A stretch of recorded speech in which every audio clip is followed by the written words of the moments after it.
I got a son. He raps. His rap name is Tut Tarantino.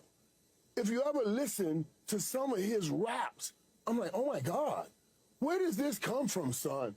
You grew up in a gated community your whole life, but he's rapping my life because we romanticize and fantasize about that old thug life, ghetto life, and all of that stuff. Ain't waste no time, ain't came to play. My life crazy, it's amazing. Sometimes it feel like a maze. Bought a Smith and it's 380. Bust a nigga out his front. Water whipping, trap going crazy. All this money, it's a shame. No bunny hoes in love with coke. I'm choking shorty out, no cane. The money is the fucking motor. Without no way, I'll move the same. I'm taking designer drugs, man, in my cups, gon' wash away the pain. I'm smoking Zaza, eating pasta. I'm a big boss, ain't kicking game.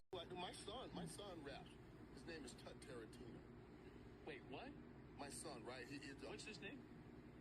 He raps under Tut Tarantino. His real name is Elijah Irving. Okay. But listen, get this out. I swear, if you go on iTunes and listen to him, he raps about some of the hardest stuff in the world. And I say to him, son, you grew up in a 20,000 square